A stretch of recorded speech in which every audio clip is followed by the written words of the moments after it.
जय हिंद दोस्तों, मैं विपिन।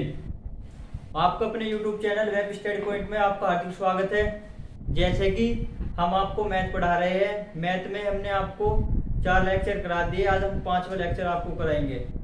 मैथ में हमारा जो लेक्चर चल रहा है 5वां चलेगा। आज जो हमने 4 लेक्चर कराए हैं उसमें आपको 5 टाइप हमने आपको करा दिए हैं। आगे हम नेक्स्ट टाइप क्वेश्चन कराएंगे।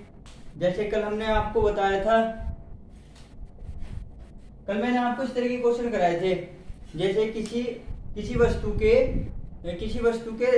वस्तु का जो हमारा भाव होता है, यानी कि उसके जो प्राइस है उसमें कुछ वृद्धि होगी, और उसकी दैनिक जो बिक्री है, यानी कि जो बिक्री होती है उसमें कुछ वृद्धि होगी, तो उसके परिमाण स्वरूप बाद में, मतलब ये दोनों कंडीशन होने के बाद में जो उसमें अंतर आता है, तो उस तरीके के हमने आपको कुछ क्वेश्चन कराए थे। आज हम उसी तरीके से एक मैं पिछला क्वेश्चन आपको करा रहा हूं। जैसे कल मैंने कराया था, जो इस प्रकार होगा। जैसे कि हमारा क्वेश्चन है, किसी वस्तु के भाव में 33.1/3% की कमी हो गई, किंतु वस्तु की दैनिक बिक्री में 12.5% की वृद्धि हो जाती है, तो परिणाम स्वरूप दैनिक बिक्री से प्राप्त धनराशि में कितने प्रतिशत का अंतर आ जाएगा। इस तरीके के क्वेश्चन मैंने कल आपको कराए थे। मैं एक बार आपको ये क्वेश्चन रिपीट करा रहा हूँ। जैसे कि देखो, प्राइस जो है इनके भाव वस्तु का, जो किसी वस्तु का जो प्राइस है वो उसमें 33.1/3% की कमी होगी, यानी कि प्राइस पहले देखो 33.1/3% का मतलब क्या होता है 1/3, और जी 12.5% का मतलब होता है हमारा 12.5% बराबर होता है 1/8।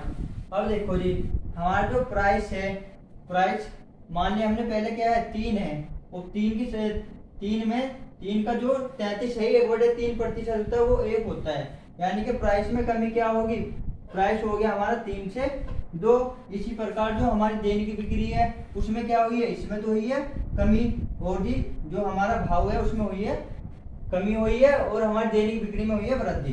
ठीक है जी, वृद्धि की मान लिया हमने पहले हमारी जो दैनिक बिक्री थी वो 8 थी, 8 का 12.1/2% होता है 1, यानी कि जो उसकी क्वांटिटी हो जाएगी हमारी वो 8 से कितनी हो जाएगी 9। ठीक है जी। अब मैंने बताया था इनको यहाँ से यहाँ कहीं जो सोल्व होता है उसको सोल्व कर लो, यानी जो कटता है उसको काट देते हैं हम।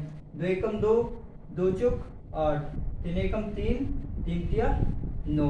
अब इन दोनों की क्या करा देंगे, गुना, यानी कि 4 एकम 4, रेशो 3 एकम 3। तो देखो अब यहाँ पे कितने अंतर आए, 4 से क्या हो गया 3 हो गया, यानी कितने का अंतर आ गया हमारा 1 का। कितने पे आया 1 का अंतर, 4 पे, यानी कि 1/4। और प्रतिशत के लिए क्या करेंगे 100 से मल्टीप्लाई, ये कितना हो जाएगा हमारा 25%। ये हो गया हमारा आंसर। ठीक है भाइयों। नेक्स्ट क्वेश्चन हमारा इस प्रकार है, यदि एक गांव की जनसंख्या में पहले साल 12.5% की वृद्धि हो जाए और दूसरे साल के अंत में 33.1/3% की वृद्धि कर दी जाए, तो गांव की जनसंख्या 2 साल बाद 2700 हो जाएगी। तो गांव की वर्तमान जनसंख्या ज्ञात करें। देखो इस प्रकार के क्वेश्चन कैसे करते हैं हम, एक चीज समझो। जैसे मैंने कहा किसी चीज में मान लिया 12.5% की वृद्धि हो रही है, यानी कि ये होता हमारा 1/8, यानी कि 8 से 9 हो गया। ठीक है जी। और दूसरे में होगी 16 से 1/6%, 16 से 1/2%। ठीक है, सॉरी 16 से ही 2/3% बराबर होता है हमारा 1/6, यानी इसमें वृद्धि होगी, इसमें मान लिया हमने कमी होगी, यानी कि 6 से हमारा क्या हो गया 5 हो गया। तो जो हमारा इस प्रकार का रेशो बनता है ना, वो जो रेशो आएगा हमारा यहाँ से, यानी कि 8 छंग 48 और 9 पंजे कितना हो गया 45। ये जो रेशो आता है ना, ये रेशो क्या होता है, ये तो होता है हमारा जो वर्तमान में अब हुआ है वर्तमान, और ये होता है हमारा वास्तविक का, यानी कि वास्तविक। ठीक है, जो वास्तविक संख्या यानी कि पहले इतनी थी और ये अंतर होने के बाद में अब फिलहाल में कितनी है 45। इस प्रकार ये इसको बोल सकते हैं हम, ये हमारी जो होती है फर्स्ट। ठीक है जी, और ये लास्ट हो जाती है हमारी यहाँ पे। ठीक है, तो इस प्रकार हम इसको, इस कंसेप्ट को यहाँ पे यूज करेंगे। देखो कैसे करते हैं। अब क्वेश्चन हमारा इस प्रकार है, यदि ये गांव की जनसंख्या में पहले साल 12.5% की वृद्धि हो गई, ठीक है जी, और दूसरे साल के अंत में 33.1/3% की वृद्धि हो गई, 2 साल बाद 2700 हो जाएगी। ये सब होने के बाद में 2 साल बाद गांव की जनसंख्या कितनी हो जाएगी? 2700। तो गांव की वर्तमान जनसंख्या बतानी है हमें, वर्तमान जनसंख्या कितनी थी। देखो जी, सबसे पहले 12.5%, 12.5% होता है हमारा 1/8। कितना होता है? 1/8, यानी 8 का 12.5% कितना होता है? 1। यानी मान लिया हमने पहले कितनी थी? 8 थी संख्या, और वो एक 12.5% की वृद्धि होने के बाद कितनी होगी? हमारी हो गई 1, इसमें ऐड कर देंगे 9। और अगले साल क्या हुआ? 33 है, 1/3% की वृद्धि होगी। 33 है, 1/3 कितना होता है? 1/3। ठीक है जी, अब इसमें भी वृद्धि हुई है, यानी 3 से कितना हो गया? 4। अब इनको यहाँ से सोल्व कर लो। ठीक है जी, देखो 3 एकम 3, और ये भी कट जाएगा 3 से 3 बार, ये कट जाएगा 4 से 2 बार, यानी इन दोनों की क्या होती है? गुना। 2 एकम 2, और ये हो जाएगा यहाँ पे 1, 3 एकम 3। यानी कि जो अभी ये रेशो आया है, ये तो हमारी वास्तविक संख्या है, यानी कि 2 साल से पहले की, और ये जो 2 साल के बाद इतनी हो गई हमारी। जो 3 आया है ये हमारा 2 साल के बाद, 2 साल पहले 2 थी, और 2 साल के बाद कितनी हो गई? 3। तो क्वेश्चन में 3 ना होगा, कितनी हुई है? 2700। तो ये इसके 2700 3 से कितने गुने हैं? 3 और 27, यानी कि 900 गुनी। तो जो वर्तमान जो हमारी गांव की संख्या होगी वो भी कितनी हो जाएगी? 2 ना होके इसकी 900 गुनी, यानी दोनों की गुना करा देंगे तो कितना हो जाएगा? 9 दूनी 18, 1800। यानी कि अब से 2 साल पहले जो गांव की जनसंख्या कितनी थी? 1800 थी। ठीक है, नेक्स्ट क्वेश्चन है हमारा, यदि एक गांव की जनसंख्या में पहले साल 16 से 2/3% की वृद्धि हो जाए, और दूसरे साल के अंत में 37.5% की कमी कर दी जाए। पहले साल में वृद्धि हुई है, दूसरे साल में हुई है कमी कर दी जाए, और तीसरे साल के अंत में 57 से 1/7% की वृद्धि कर दी जाए, तो गांव की जनसंख्या 3 साल बाद 1,65,000 हो जाएगी। तो गांव की वर्तमान जनसंख्या ज्ञात करें। इसमें भी सेम हुई कंडीशन जैसे पहले क्या था। देखो पहले साल क्या हुआ है? वृद्धि हुई है, यानी कि 16 से ही 2/3% की वृद्धि होगी। ठीक है जी, नेक्स्ट अगले साल हुआ है 37 से ही 1/2% की क्या हुई है? कमी हो गई है। ठीक जी, उसके बाद तीसरे साल के अंत में हुआ है 57 से ही 1/7% की वृद्धि। ठीक है जी, अब देखो 16 से ही 2/3 कितना होता है हमारा? 1/6। 37.5% कितना हो? 3/8। 57 से 1/7 बराबर कितना होता है हमारा? 4/7। ठीक है जी, अब देखो मान लो पहले साल कितनी थी हमारी? 6 थी, और 16 से 2/3% 6 का कितना होता है? 1, यानी 6 से कितनी हो गई हमारी? पहले साल हो गई 6 से 7। अगले साल कितनी हो जाएगी? 8 और 3 11, यानी 8 से कितनी होगी? 11। और फिर हम सॉरी ये दूसरे साल में ना कमी हुई है, वृद्धि नहीं हुई, तो 8 से मतलब 8 में 3 चले जाएंगे, यानी कि पहले 8 थी और 3 की कमी होगी तो कितने बचेंगे? 5, जो दूसरे साल में कमी हुई थी। ठीक है, और तीसरे साल में हुई है वृद्धि, यानी कि 7 से हो गया कितना हमारा? 11। अब यहाँ से हमारा क्या आएगा? इस पूरे रेशो को सोल्व करने से हमारा होगा वास्तविक जो सबसे पहले थी, और वर्तमान जो लास्ट में जो अब फिलहाल है। जो अब देख लो यहाँ का, इसको कहीं सोल्व कर लो, जो करता है उसको काट देना, जो नहीं करता उसको छोड़ दो ऐसे ही। 7 से ये 7 कट जाएगा हमारा। ठीक है जी, और तो कुछ नहीं कटेगा। अब इनकी यहाँ से गुना करा लो। 8 6 कितना हो गया हमारे? 8 6 हो गए 48। रेशो 11 पंजे 55। ठीक है जी, 11 पंजे हो गए हमारे 55।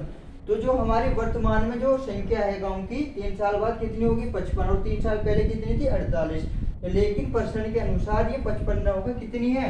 ये है हमारी 1,65,000।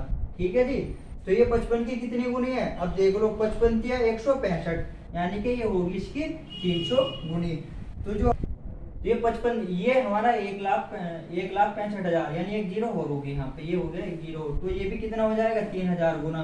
तो जो वास्तविक संख्या थी गांव की 3 साल पहले, वो भी 48 ना होगी, कितनी हो जाओगी इसकी? 3,000 गुना। इनके यहाँ से गुना करा लो, 3 जीरो ऐसी, और 3 अट्ठे 24, और 4 क्या हो गया हमारा? 12, 12 और 2 14।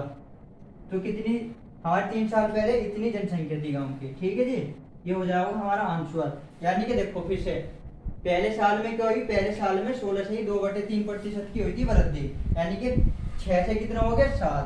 अगले साल में हुई 37.5% की कमी। 37.5% कितना होगा? 3/8, यानी कि 8 से 3 कम होगी, कितनी होगी? 8 से 5। और तीसरे साल हुई है 57 सही 1/7% की वृद्धि। ये होता है हमारा 4/7, यानी कि 7 से कितनी होगी हमारी 11। अब जो यहाँ से कटा वो काट दिया, यानी 7 से 7 कट गया, इन दोनों की फिर और तो कुछ नहीं कटना है, यहाँ से इनकी गुना करें, 8 छंग 48 और 11 पंजे 55। ठीक है जी। और प्रश्न के अनुसार जो हमारे 3 साल बाद जो संख्या हुई है वो 55 होके कितनी हुई है 1,65,000। तो 55 की कितनी गुनी है 3000 गुनी। तो जो वर्तमान संख्या है वो भी हमारी 48 ना होगी, कितने हो जाएगा इससे 3000 गुनी, यानी कि इन दोनों की फिर गुना करके हमारे ये आ जाएगा, यही हमारे क्या होगा आंसर। ठीक है भाइयों। ठीक है भाइयों, देखो नेक्स्ट क्वेश्चन है हमारा, यदि किसी शहर की जनसंख्या प्रतिवर्ष 5% की दर से बढ़ती है, यदि शहर की जनसंख्या वर्तमान जनसंख्या इतनी है तो उसकी जनसंख्या 3 वर्ष पहले क्या थी, 3 वर्ष पहले क्या थी, यानी कि पूछा 3 वर्ष पहले क्या थी। ठीक है जी, ये है सवाल।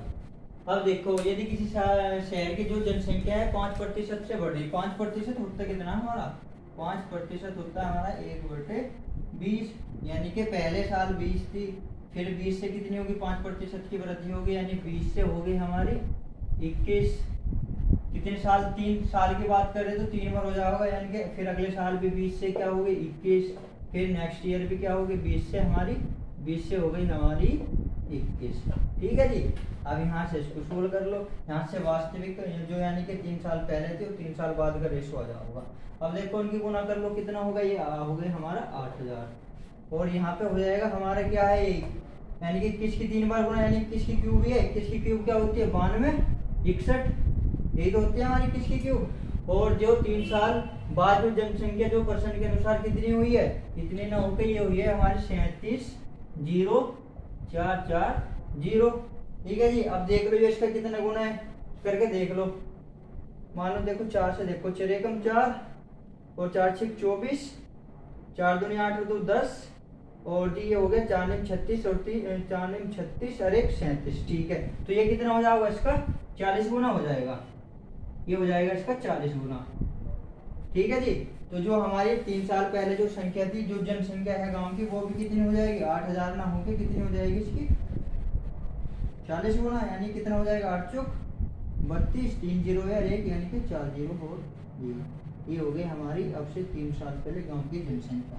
ठीक है, ये हो गया हमारा आंसर। क्वेश्चन में कहा था यदि किसी शहर की जो जनसंख्या है 5% प्रति वर्ष बढ़ती है, 5% हर साल बढ़ती है, तो 3 साल बाद जो गांव की जनसंख्या कितनी हो जाती है इतनी, तो 3 साल पहले कितनी थी हमें ये निकालना था। हमने कर लिया 5% होता है 1/20, यानी कि 20 से कितनी होगी 5% बढ़ेगा 21, फिर अगले साल 20 से 21, फिर अगले साल भी 20 से 21।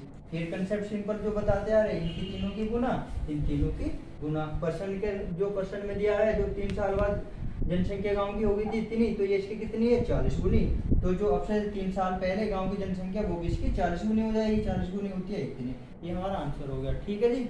नेक्स्ट क्वेश्चन देखो आगे है, यदि हमारा क्वेश्चन है एक व्यवसाय की कमाई एक वर्ष में 25% बढ़ जाती है और अगले साल 4% घट जाती है, यानी कि पहले साल 25% बढ़ रही है और अगले साल 4% घट जाती है, तो इस पैटर्न के अनुसार 5 साल बाद उसकी कुल कमाई 72,000 रुपये होगी, 72,000 होगी। तो उसकी वर्तमान कमाई क्या होगी, 5 साल बाद 72,000 हो जाती है। देखो जी कैसे करेंगे, पहले साल हो रही है हमारी यानी कि 25% की बढ़ोतरी और अगले साल क्या हो जाती है घट जाती है 4% की कमी होती है। और ये पैटर्न कब तक चलेगा 5 साल तक, यानी कि पहले बढ़ोतरी से स्टार्ट करते हैं, क्योंकि पहले 25% होता है हमारा 1/4 और 4% होता है हमारा 1/25, 4% 1/25 तो होता है हमारा, और ये हमारा ठीक है।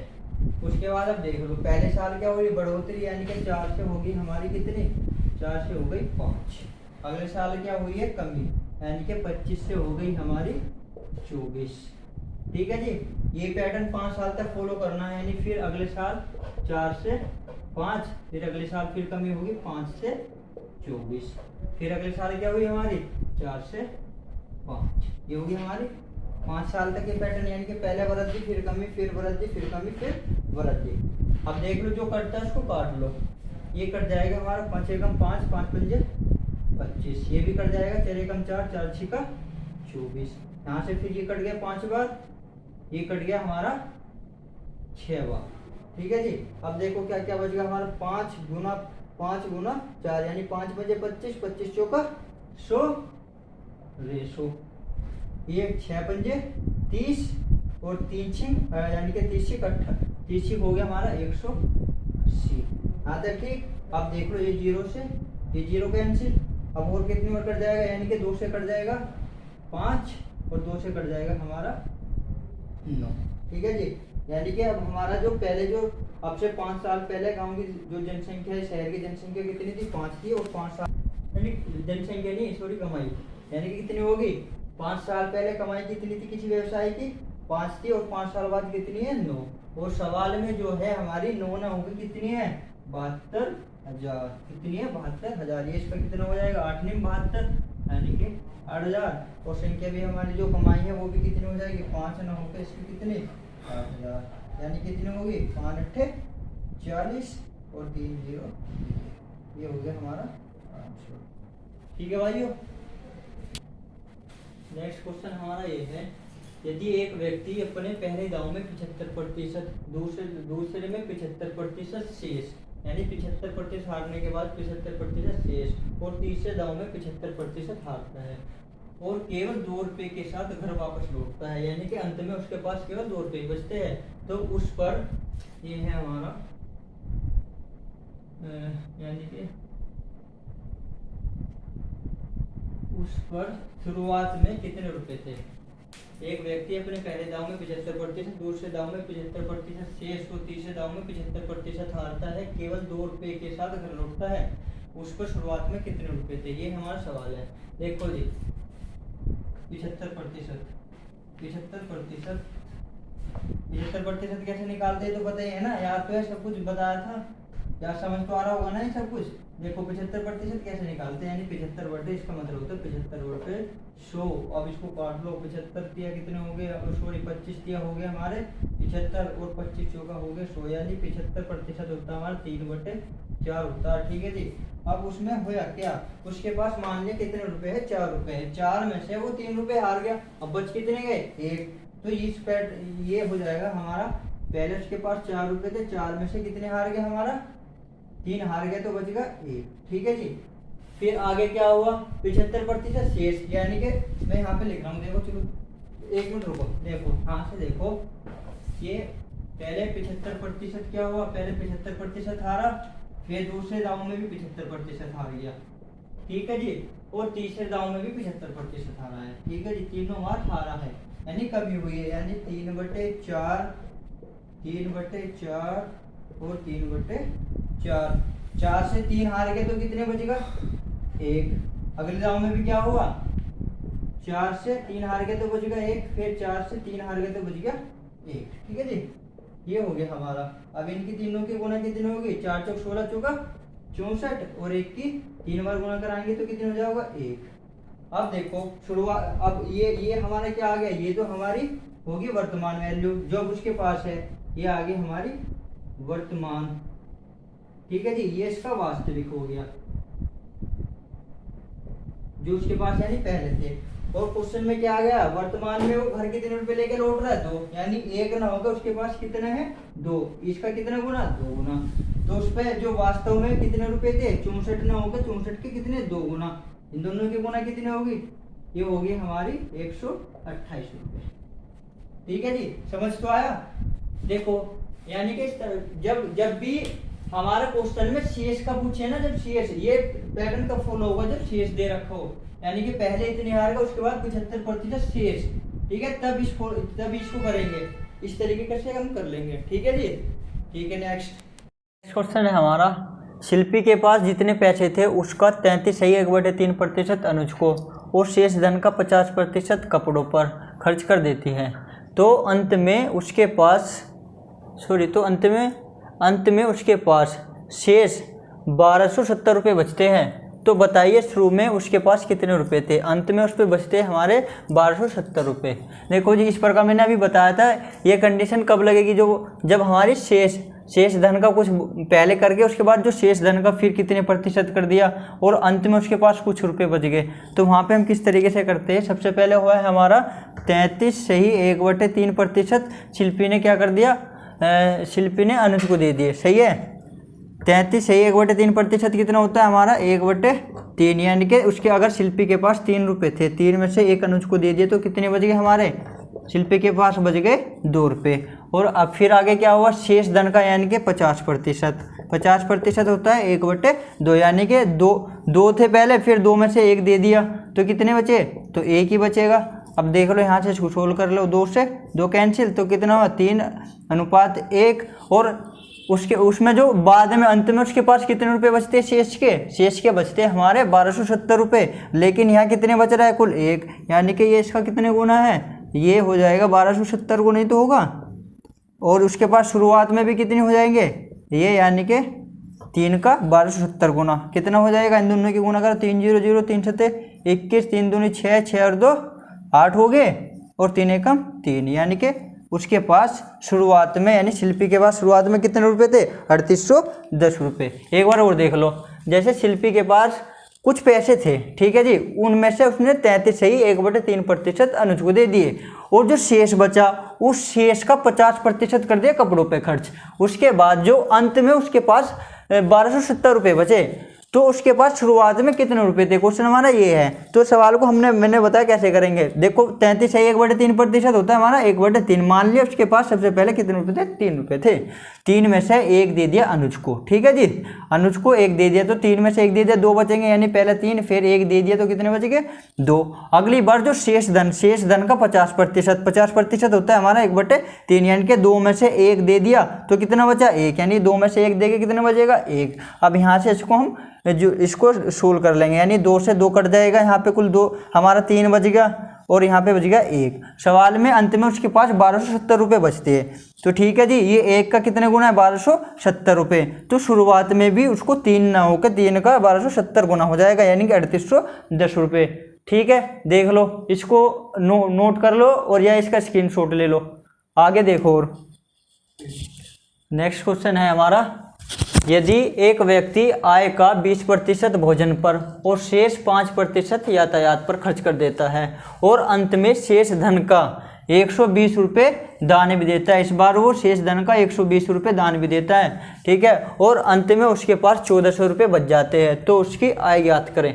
देखो जी कैसे करेंगे, 20% भोजन पे खर्च कर दिया, 20% का मतलब होता है 1/5, ठीक है जी, और 5% यातायात पर, 5% हो गया यातायात, 5% होता है 1/20, ठीक है जी, और अंत में 120 रुपये कितने दे दिए उसने दान में, और उसके बाद क्या हुआ, अंत में 1400 रुपये उसके पास बच गए। तो उसके बाद देखो पहले कुल कितने रुपए हो गए, कुल रुपए, यानी कि 120 रुपये उसने दान में दिए अंत में, और जी 1400 रुपये उसके पास हमारे, मैं यहाँ पे लिख रहा हूँ क्या होगा, 120 रुपये दान में दे दिए और 1400 रुपये उस पर अंत में बचे, तो टोटल कितने रुपए बचे अंत में, उसके पास अंत में टोटल कितने रुपए थे, खर्च करने के बाद थे हमारे 1500, ये हो जाएंगे हमारे 1520 रुपये, ठीक है जी। अब देखो करो, 5 थे, 5 में से 1 उसने खर्च कर दिया तो कितने बचेंगे 4, ठीक है जी। उसके बाद 20 में से 1 खर्च कर दिया, कितने बच गए हमारे 19, ये बच गए हमारे 19। अब सोल्व कर लो, जो कटता है उसको काट दो, ये 4 से कितनी बार 5 बार कट जाएगा, यानी 5 पंजे 25 और ये हो गया हमारा 19। और क्वेश्चन में अब यानी कि शुरुआत में मान लिया उसके पास 25 रुपये थे, ठीक है, अंत में खर्च करने के बाद उस पर 19 रुपये बच गए, लेकिन 19 रुपये तो नहीं बचते परसेंट के अनुसार, परसेंट में बचते हमारे 1520 रुपये। ये 19 का कितने गुना है, 19 अट्ठे होता है 152, यानी कि ये 80 गुना हो गया। तो उसके पास जो शुरुआत में रुपए कितने 25 ना हो गए, 25 का 80 गुना, ठीक है जी। 25 अट्ठे कितने होता है 200 और 1 0 ये, यानी कि उसके पास शुरुआत में कितने रुपए थे 2000 रुपये थे, ठीक है जी। एक बार और देख लो, इसमें सबसे बड़ी बात है आपको ये भी ऐड करना होगा, जो शेष धन है, शेष धन अंत में तो बोला है, और अंत में शेष धन का 120 रुपये दान भी दे देता है, और अंत में बचते कितने 1400, यानी कि जो उसके पास अंत में खर्च करने के बाद कितने रुपए थे 1400 और प्लस 120 टोटल यानी कि 1520 रुपये। 20% यानी 1/5, 5 में से 1 खर्च कर दिया कितने बच गए 4, 5% यानी कि 1/20, 20 में से 1 खर्च कर दिया कितने बच गए हमारे 19। यहाँ से सोल्व कर लो, 4 से 5 बार चले जाएगा, 5 पंजे 25, और यहाँ पे ये 1 ही होगा हमारा, यानी कि 19 से कम 19, 19 का ये कितना गुना 80 गुना। तो शुरुआत में भी 25 में होगा कितना 25 का 80 गुना कितने हो जाएंगे हमारे 2000 रुपये, यही हमारा आंसर हो जाएगा। नेक्स्ट क्वेश्चन है हमारा, गौरव अपने पिता से प्राप्त राशि में से 40% हॉस्टल पर और 20% किताब और स्टेशनरी पर और शेष का 50% परिवहन पर खर्च करता है। हॉस्टल, किताब और परिवहन पर खर्च करने के बाद 450 रुपये जो शेष का आधा है, 450 रुपये जो है वो शेष का आधा है, तो उसे वह बचता है, यानी शेष का 450 रुपये बचता है। तो उसने अपने पिता से कितने रुपए मिले थे, यानी कि शुरुआत में अपने पिता से कितने रुपए लिए थे, उसके पिता ने उसको कितने रुपए दिए थे। अब देखो जी कैसे करेंगे। गौरव अपने पिता से प्राप्त राशि में से 40% हॉस्टल पर, H4 हॉस्टल पर कर दिया उसने 40%, ठीक है जी। उसके बाद 20% किताब और स्टेशनरी, यानी कि बुक प्लस स्टेशनरी पे कितने कर दिए उसने 20%, यानी कि टोटल इन तीनों पे कितने कर दिए उसने कर दिए टोटल 60%, ठीक है जी। उसके बाद शेष का 50% परिवहन पर खर्च कर देता है, और शेष का 50%। अब देखो यहाँ पर हमें 20 और जो 40 और 20 है, यानी 40% जो हॉस्टल पे और 20% किताब और स्टेशनरी पे, इनके बीच में शेष तो है नहीं, तो इन दोनों को इसलिए हमने ऐड कर लिया, यानी कि जोड़ लिया, टोटल हमारा 60% हो गया। और उसके बाद जो शेष आ गया यहाँ पे, तो इसको अलग लेंगे 50%, ठीक है। यानी कि 60% होता है हमारा कितना, 60% होता है हमारा 60/100, यानी काट लो, ये हो गया हमारा 3/5, और 50% होता है हमारा 1/2, ठीक है जी। अब देखो, अब 5 रुपये थे, 5 रुपये में 3 खर्च कर दिए तो कितने बच गए हमारे 2 रुपये। उसी प्रकार 2 में से 1 खर्च कर दिए तो कितने बच गए हमारा 1। यहाँ से जो कटता है उसको काट लो, ये हमने 2 से 2 कट गया हमारा, यहाँ पे कितने बच गए 5, और ये बच गया हमारा 1। अब देखो अंत में उसके पास कितने रुपये बच रहे, तीनों चीज़ पे खर्च करने के बाद 450 रुपये जो शेष का आधा था। अब जो 400 रुपये है, 450 रुपये जो है वो जो शेष वस्तु है उसका आधा, तो पूरे कितने होंगे भाई, ये तो आधा तो है हमारा शेष का आधा, ये हो गया हमारा शेष का आधा, कितने 450 रुपये, और पूरे कितने हो जाएंगे, यानी कि पूरे हो जाएंगे हमारे, यानी कि इसका दुगुना कर दो, 450 गुना 2, यानी कितना हो गया हमारा 900 रुपये। तो अंत में उस पर 1 रुपया ना बच के कितने बचेंगे 900, इसका कितने गुना 900 गुना। तो शुरुआत में भी 5 ना होकर कितना हो जाएगा 5 गुना 900, यानी कि कितना 4500, ये हो गया हमारा आंसर, ठीक है जी। फिर देख लो एक बार, कोई गौरव है, ठीक है, उसने अपने पिता से कुछ पैसे लिए, उसने क्या करा 40% तो हॉस्टल पर और 20% किताब और स्टेशनरी पे खर्च कर दिए, और जो शेष बचा उस शेष का 50% उसने भाई दुकान पे गया, आने जाने में, परिवहन पे खर्च कर दिए। उसके बाद जो टोटल यानी कि हॉस्टल, किताब और परिवहन पर खर्च करने के बाद उसके पास 450 रुपये बचे। जो 450 रुपये है वो शेष, जो मतलब जो शेष है ना उसके आधे हैं, आधे, ठीक है। तो वो आधे रुपये बचाता, शेष का आधे बचाते, तो उसने अपने पिता से शुरुआत में कितने रुपए लिए थे। अब शेष का आधे बचा 450 रुपये, तो पूरे कितने होंगे, आधे 450 है तो पूरे 900 हो जाएंगे। तो सवाल के अकॉर्डिंग अब देख लो, टोटल यहाँ पे 40 हॉस्टल पे, 20 बस और स्टेशनरी पे, टोटल हो गया 60%। 60% होता है हमारा 3/5, और शेष का 50% 1/2, यानी कि 5 में से 3 खर्च कर दिए, 2 बच गए, 2 में से 1 खर्च कर दिया तो हमारा 1 बच गया। अब ये 2 से 2 कट गए, यहाँ पे आ गया हमारा 5 और ये 1, तो ये 1 ना होगा कितना है 900, यानी कि 1 का 900 गुना, और जो शुरुआत में जो उसने पैसे लिए थे वो 5 ना होगा, कितने हो जाएंगे 900 गुना, यानी कि 4500 रुपये, ठीक है। आगे देखो, आगे हमारा नेक्स्ट क्वेश्चन जो है इस प्रकार है, अनुज घरेलू चीज़ों पर अपनी मासिक आय का 50% खर्च करता है और शेष में से 50% परिवहन पर, 25% मनोरंजन पर और 10% खेल कूद पर, यानी खेल कूद ये हमारा खेल कूद है, खेल कूद पर खर्च करता है और शेष 900 रुपये की राशि बचाता है। तो अनुज की मासिक आय क्या थी? करो जी, ये भी इसी तरीके हो जाएगा। 50% का मतलब 1/2 उसने कर दिए घरेलू चीज़ों पर। उसके बाद में शेष में से 50% तो उसने कर दिया परिवहन पर, प्लस 25% कर दिया उसने हमारे किसी 25% मनोरंजन पर और 10% किया उसने हमारे खेल कूद पर। टोटल कितने कर दिए? यानी कि 50, 25, 75 और 10 85%। और अंत में उसके पास कितने रुपए बच गए? 900 रुपये की राशि। तो शुरुआत में उसकी जो मासिक आय क्या थी अनुज की? तो 85% क्या होगा हमारा? 85% यानी 85/100, 5 से कट जाएगा, ये 5 से कट गया 17 बार और ये 5 से कट गया हमारा 20 बार। ठीक है जी। तो देखो, तो यहाँ से कर लेंगे 50% यानी 1/2, यानी कि 2 में से कितना हो गया हमारा? 2 में से एक खर्च कर दिए तो कितने बचेगा? 1। उसके बाद में आगे 20 है, 20 में से 17 खर्च कर दिए तो कितने बच जाएंगे हमारे? 3। ठीक है जी। अब आगे इसको कर लो। यहाँ से देखो, कटने का तो कुछ है नहीं, यानी कि 2 की गुना 20 में कराएंगे तो कितना हो जाएगा हमारा? 40, और 1 की गुना 3 में कराएंगे तो आ जाएगा हमारा 3। तो यानी कि शुरुआत में कितने थे उसके पास? 40 रुपये, और खर्च करने के बाद कितने बच गए? 3। तो लेकिन प्रश्न के अनुसार 3 ना बच के कितने बचते हैं हमारे? 900 रुपये। यानी कि ये हो गया 3 का कितने गुना है? 900। 3 × 9 यानी 300 गुना।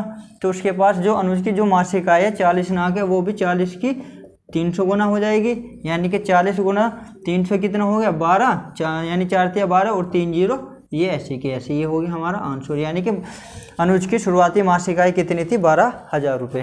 ठीक है जी। आगे देखो, नेक्स्ट क्वेश्चन है हमारा, एक पुस्तकालय में 30% पुस्तक अंग्रेजी की, 50% पुस्तक है हमारी, 50% पुस्तकें हिंदी में और शेष 500 अन्य भाषाओं में हैं। तो पुस्तकालय में कुल कितनी पुस्तक हैं? अब देखो जी, पुस्तकालय में 30% पुस्तक है हमारी इंग्लिश की, यानी कि इंग्लिश की पुस्तक कितनी है? 30%। 50% है हमारी हिंदी की है हमारी 50%, और शेष 500 अन्य भाषा की है। तो ये टोटल कितनी होगी? 30 और 50 होगी हमारी टोटल हिंदी और इंग्लिश की 80%। और पूरा होता है कितना? 100 में से 80% तो हिंदी की और इंग्लिश की होगी। ठीक है जी। बच कितनी गई हमारी? 20%। जो 20% है वो किसके बराबर है? अन्य जो शेष है, यानी कि 20% है हमारे 500 के बराबर। अन्य भाषा की पुस्तक जो 500 है वो कितने के बराबर है? 20% के। तो उसने पूछा है पुस्तकालय में कितनी पुस्तक है, यानी कि पूरी 100% पुस्तक, यानी पुस्तकालय में 100% किताबें कितनी होगी। तो देख लो, यहाँ से 100% निकाल लो। कैसे करेंगे? यहाँ से 20% बराबर 500, 1% हो जाएगा हमारा 500/20। अब 100% चाहिए तो 100 से दोनों तरफ गुना कर दो, ये हो गया हमारा। ठीक जी। यानी कि 500/20 गुना 100, 20 से कट गया हमारा 5 बार, 5 पंजे 25, ये होगी हमारी, यानी कि पुस्तकालय में कितनी पुस्तक थी हमारी? 2500 पुस्तक है। ठीक है। या इसको डायरेक्ट यहाँ कहीं कैसे सोल्व कर सकते थे हम? देखो, इसको सीधा का सीधा हम सोल्व कर सकते हैं दोनों तरफ। देखो, इसमें 100% बनाने के लिए कितने की गुना करनी चाहिए? 5 की। तो 5 की गुना में अगर इधर करा दूँ और 5 की गुना में इधर करा दूँ, यानी कि 20 पंजे हो गया 100% बराबर 5 पंजे 25, यानी कि 2500। तो पुस्तकालय में पुस्तकों की संख्या कितनी हो गई? 2500। ठीक है। ठीक है भाइयों, चलो आज के लिए हम यहीं पे समाप्त करते हैं। इनको ये ज़्यादा से ज़्यादा आप चाहे इस क्वेश्चन का स्क्रीनशॉट ले लो, नोट कर लो, इनका रिवीजन करो बार बार क्वेश्चनों का, और अच्छे से 2-3 बार रिवीजन करो, ये क्लियर कर लो। और ये क्वेश्चन बहुत मतलब अच्छे हैं, पेपर में आपको ऐसे के ऐसे ही मिल जाएंगे, और इनकी ज़्यादा से ज़्यादा प्रैक्टिस करो।